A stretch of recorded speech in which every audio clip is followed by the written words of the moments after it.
آج کی horror story بہت ہی زیادہ خطرناک ہونے والی ہے، کیونکہ آگے چل کے کچھ ایسی چیزیں آپ کو سناؤں گا کہ آپ ان پر کبھی بھی یقین نہیں کریں گے۔ کیوں نہیں یقین کریں گے؟ اس کی وجہ یہ ہے کہ وہ آپ کے ساتھ کبھی پیش نہیں آئی۔ جی ہاں، ایسے ہی ایک ہمارے ویور نے ہمیں آج ایک ایسی سٹوری بھیجی ہے جو کہ آگے چل کر آپ کو اس کے اوپر بالکل بھی یقین نہیں آئے گا کہ کیا ریئلٹی میں بھی ایسا ہوتا ہے، لیکن جس کے ساتھ یہ بیتا ہو، یہ سب گزرا ہو، صرف وہی جانتا ہے جو اس کے ساتھ ہوا۔ آگے بڑھنے سے پہلے اگر ابھی تک آپ نے ٹیل ڈسکوریز کو سبسکرائب نہیں کیا تو اس کو سبسکرائب کر کے بیل آئیکن دبا دیجیے۔ چلتے ہیں کہانی کی طرف بنا ٹائم ضائع کیے۔ میرا نام احمد علی ہے اور میں لاہور کا رہائشی ہوں، اور میں آج آپ کو اپنی ایک ہارر سٹوری بھیج رہا ہوں جس پر آپ بھی شاید یقین نہیں کریں گے، لیکن ہمارے ساتھ یہ اصل میں بیتا ہے۔ یہ سب چیزیں ہمارے ساتھ گزری ہیں، اس لیے آپ کو یقین کرنا ہی پڑے گا۔ ہوا کچھ یوں کہ ہم شہر میں رہتے تھے۔ شہر میں ہمارا اپنا ذاتی گھر تھا، اور گاؤں میں بھی ہمارا ایک اپنا گھر تھا۔ ہم گاؤں میں جاتے تھے اکثر اوقات، اور وہاں پر چونکہ ہمارا اپنا گھر ابھی ریڈی ہو رہا تھا، ابھی بن رہا تھا، اور ہم اپنی نانی نانا کے گھر آئے، اور کچھ ایسے کمرے تھے اس گھر کے جو کہ تیار ہو چکے تھے، تو ہم نے فیصلہ کیا کہ کیوں نہ وہاں پہ رہا جائے، کیونکہ آس پاس کوئی بھی آبادی نہیں تھی، اور میں اور میری پوری فیملی، میری پھپھو، میری ماما، میرے پاپا، میرے بھائی، ہم اس گھر میں چلے گئے رات کو رہنے کے لیے۔ ہم نے فیصلہ کیا تھا کہ ہم رات اپنے گھر میں ہی گزاریں گے۔ ہمارا گھر ابھی پوری طرح سے بنا نہیں تھا، ابھی کنسٹرکٹ ہو رہا تھا۔ رات کے تقریباً 12 بجے تھے اور میں چرپائی پر لیٹ گیا۔ اس ٹائم موبائل کا زمانہ بھی نہیں تھا، تو میں ویسے ہی آنکھیں کھلی تھی تو بندے کی اکثر عادت ہوتی ہے کہ وہ چھت کو گورنے لگتا ہے، تو میں چرپائی پہ لیٹ گیا۔ میری چرپائی بالکل چھت والے پنکھے کے نیچے تھی اور پنکھا چل رہا تھا۔ میں نے دیکھا کہ اچانک سے دروازہ بھی کھلا ہوا تھا ہمارا کمرے کا۔ میں نے دیکھا کہ اچانک سا کوئی چیز ایک دم آ کے پنکھے کے اوپر بیٹھ گئی ہے۔ اب میں ڈر گیا، میں نے دیکھا، ایک دم میں اٹھ گیا۔ میں نے دائیں بائیں دیکھا، یار کوئی چیز آئی ہے، کیونکہ چاند کی ہلکی روشنی میں آرام سے پتہ چل جاتا ہے کہ جو چیز اندر داخل ہوئی ہے۔ میں سمجھا شاید کوئی پھپھو وغیرہ ہوں گی، لیکن یہ بھی نہیں پتہ چلا کہ وہ کوئی مرد ہے یا عورت۔ ایک دم سے کوئی سایہ سا آیا اور وہ پنکھے کے اوپر آ کے بیٹھ گیا، اور جیسے ہی میری نظر پنکھے پہ پڑی تو ایک دم سے غائب ہو گیا۔ میں بہت زیادہ ڈر گیا اور میرا دل تیز تیز دھڑک رہا تھا۔ میں چرپائی پہ لیٹنے کی بجائے بیٹھ گیا چرپائی کے اوپر، اور باقی سارے لوگ جلدی سو گئے تھے، اور میں ادھر ادھر دیکھ رہا۔ کمرے سے باہر میں نے نکلنے کی کوشش کی، اور مجھے بہت زیادہ ڈر لگ رہا تھا، کیونکہ ہمارے آس پاس کوئی بھی نہیں تھا، درخت تھے، آبادی اس ٹائم نہیں تھی اتنی۔ میں کمرے سے باہر نکلا، برآمدے کے اندر دیکھا، راہداری میں کوئی بھی نہیں تھا، اور اچانک سے پھر میں آ کے چرپائی پہ لیٹ گیا، لیکن اب بھی میرا دل بہت زیادہ دھڑک رہا تھا، تیز تیز۔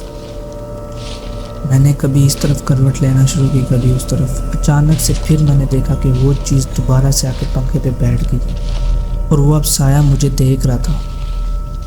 اس کی خوفناک آنکھیں، میں نے ایک دم سے چیخ ماری، اور میری فیملی اٹھ گئی۔ میرے کچھ کزنز سوئے ہوئے تھے جو وہ ایک دم سے اٹھ گئے، اور مجھے کہا کہ کیا ہوا ہے، کیا ہوا ہے بھائی، ہوا کیا ہے؟ تو میرے منہ سے کچھ نہ نکلے۔ میں نے کہا کوئی سایہ آیا ہے، کوئی چیز پنکھے کے اوپر آ کے بیٹھی ہے۔ ان کا یہاں پہ کوئی بھی چیز نہیں ہے، یہ تمہارا بس وہم ہے۔ میں نے کہا نہیں، وہم نہیں۔ پھر انہوں نے آیت الکرسی پڑھی اور مجھ پہ پھونکی۔ اتنی میں میرے ماما بھی جو تھی وہ پانی پینے کے لیے اٹھی تھی، وہ بھی آ گئی میرے پاس، اور مجھے کہا کہ بیٹا کیا ہوا ہے؟ تو میں نے ان کو بتایا اس طرح کہ میں لیٹا ہوا تھا تو کوئی چیز آئی ہے، سایہ سا کوئی آیا، پنکھے کے اوپر آ کے بیٹھ گیا اور مجھے بہت زیادہ ڈر لگ رہا ہے، اور میں اس رات پوری رات نہیں سویا۔ دوستو، آپ کو سٹوری سننے کا مزہ تب بھی آئے گا جب آپ آنکھیں بند کر کے، لائٹ آف کر کے، ہیڈ فون لگا کے یا ہینڈ فری کانوں میں لگا کے امیجن کریں کہ وہ چیز آپ کے ساتھ ہو رہی ہے۔ جب آپ امیجن کریں گے کہ وہ آپ ہی ہیں، پھر آپ کو اصل میں سٹوری سننے کا مزہ آئے گا۔ اور ایک اور کہانی ہمارے ساتھ اسی لڑکے نے ہی شیئر کی ہے، جو کہ اس کے پاپا کی ہے۔ ہوتا یوں ہے کہ اس کے پاپا جاتے ہیں، جوانی کی عمر تھی ان کے پاپا کی، ان کو سنایا کرتے تھے۔ اس کے دادا ابو نے اس کے پاپا کو بولا کہ بیٹا جاؤ کھیتوں کی رات کے ٹائم نگرانی کرو، کیونکہ کچھ سور وغیرہ تھے جو کہ رات کو گھس جایا کرتے تھے کھیتوں کے اندر اور فصل خراب کر دیا کرتے تھے۔ اور اس کے پاپا جب رات کو جاتے ہیں، اچانک 1 بجے یہ جب گئے کھیتوں والی سائڈ پہ، ان کے ہاتھ میں ڈنڈا بھی ہوتا تھا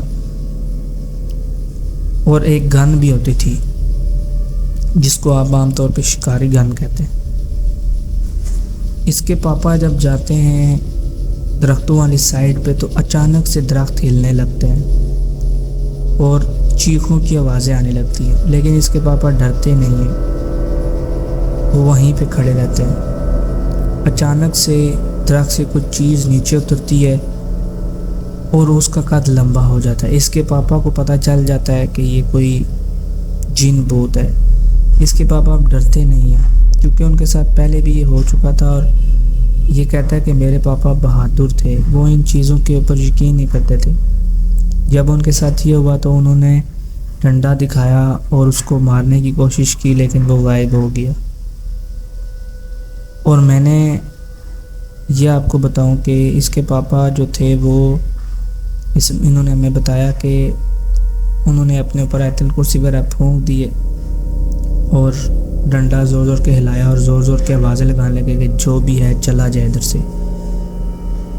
اب پرانے زمانے میں یوں ہوا کرتا تھا کہ لوگ یہ کہتے تھے کہ جب بھی ایسی کوئی چیز آپ کے سامنے آئے آپ اپنے کپڑے اتار دو، ننگے ہو جاؤ، یہ چیزیں بھاگ جائیں گی، لیکن یہ سب ٹوپی ڈرامہ، یہ فراڈ ہے۔ اس کے پاپا جو ہیں وہ چکر لگا کے فصل کا کہ کوئی جانور تو نہیں فصل کے اندر گھسا، لگا کے واپس آتے ہیں تو اچانک سے پھر پیچھے سے آ کے ان کو کوئی ہاتھ مار کے نکل جاتا ہے۔ اس کے پاپا نے قمیض اتاری بھی ہوتی ہے، گرمیاں تھی ان دنوں، گرمیاں تھی بہت زیادہ، تو اس کے پاپا نے قمیض اتاری بھی تھی اور انہوں نے پھر ایک دم سے ڈنڈا ہلایا ادھر ادھر اور درخت کو جا کے ڈنڈا وغیرہ مارا کہ جو بھی چیز ہے یہاں سے چلی جائے ورنہ میں مار دوں گا۔ اور پھر اس کے بعد سے اس کے پاپا کے پیچھے نہیں لگی، کیونکہ جب آپ ان کو دھمکی دیتے ہیں وہ چیزیں اصل میں سن رہی ہوتی ہیں، لیکن وہ آپ کو کوئی چیز وہ جواب نہیں دیتی، وہ آپ کے بالکل قریب گھوم رہی ہوتی ہے لیکن آپ کو جواب نہیں دیتی۔